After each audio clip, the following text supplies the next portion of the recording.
have a choice but to place this camera on my face and start talking about what happened.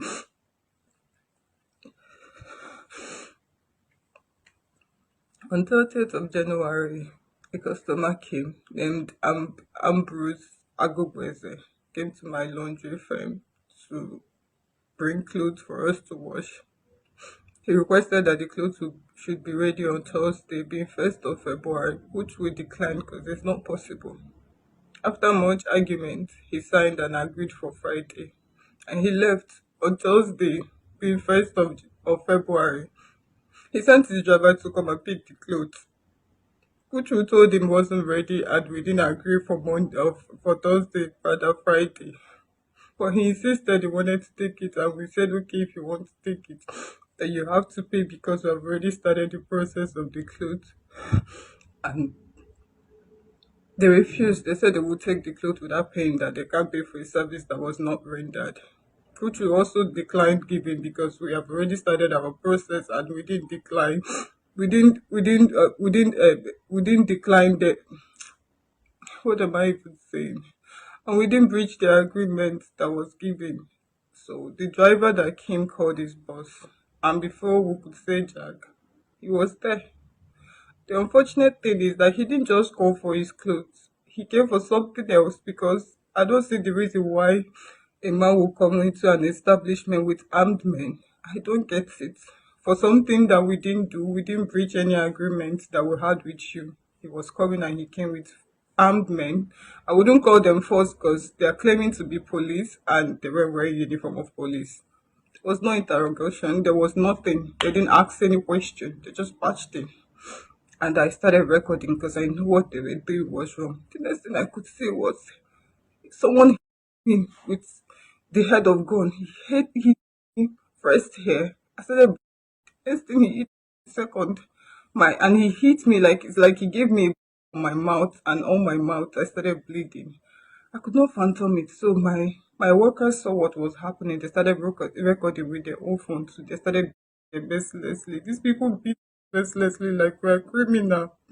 They barged in, they trespass, and they beat us mercilessly like we're criminal. In the videos I'm going to upload next to this, you will see where we were screaming and asking them what we did. They beat us mercilessly like we are all girls against four men that were armed. We couldn't do much. We tried to defend ourselves, but we couldn't do much because they would threaten to us. They would threaten to fire the gun. Which they did. They had fired the gunshot twice. They pointed it at me. For some reason, I don't know why they didn't shoot. But rather, they shot on the head twice. And when I was demanding to know where they are coming from, why we are being treated like animals, the guy quickly noticed that I know my rights and he was forcing me to enter the car, which I refused. A car that I also have a video of it, his plate number. A car that is tinted, there was no means of identifying it as a forced vehicle, and they were forcing me to enter. So I refused. I said they rather keep me entering the vehicle, that I don't know where they are taking me to, that if I must go to the station, that we should rather use a public transport where people will see what is happening. But they refuse. They keep beating me, hitting me with their gun. So when they saw that I was resisting them and they made further call and four other men came and they were on mufti. So people were outside gathering, but because they were shooting on the air, people will always run away for their life. So the last shooting they wanted to do, he pointed the gun at my stomach and was telling me I'm going to shoot.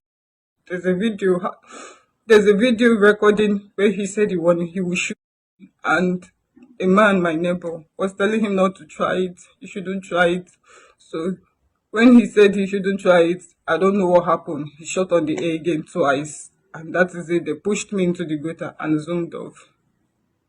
That moment, I ran to the police station and told them what happened with the blonde, and I was purely naked. And the police had asked me to go to the hospital. They came to the crime scene. They picked some gun shell on the floor. Meanwhile, when they were shooting that gun, they were picking the shell, and I didn't get it. Why were you taking away the only evidence that can implicate you? If you don't know what you're doing is wrong, why are you picking it? But unfortunately for them, they didn't pick one. They left one. They shot 4 times, 4 good times. They shot 4 times, 4 good times. They shot 4 times, and they left one unpicked. So when the police got to the scene, they picked one. They asked me for the documents where he signed for Friday. I gave.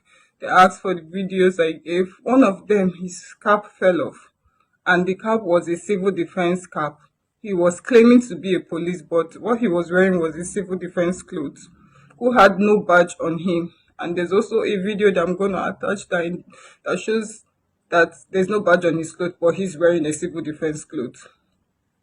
So I had presented all the evidence that I have to the police beyond every reasonable doubt that this thing that they did was just not right. And to my greatest surprise, they asked me to go on air and make a video.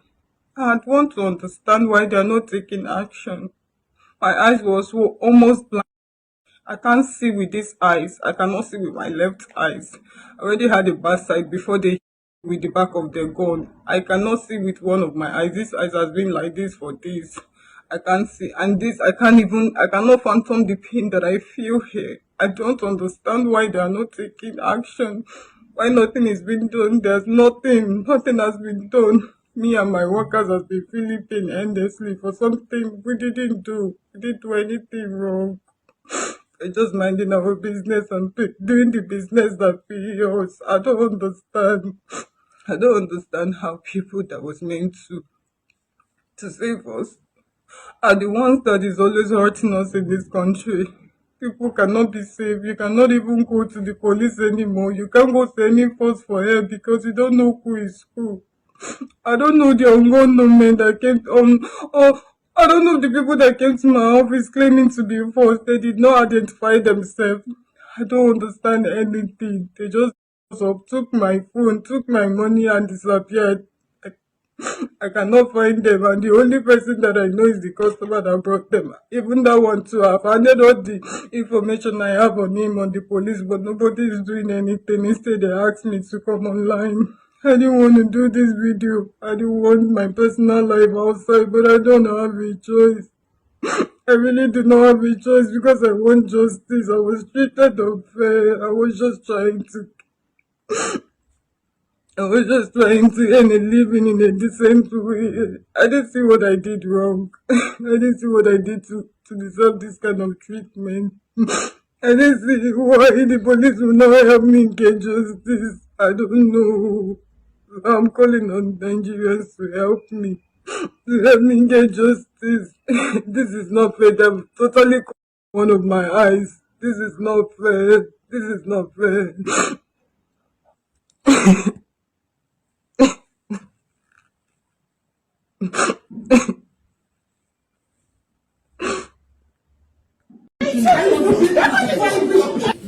I'll come back for you. Don't worry. I'll come back. Police officer. Make sure that So where is the person I need? Why are you? Can you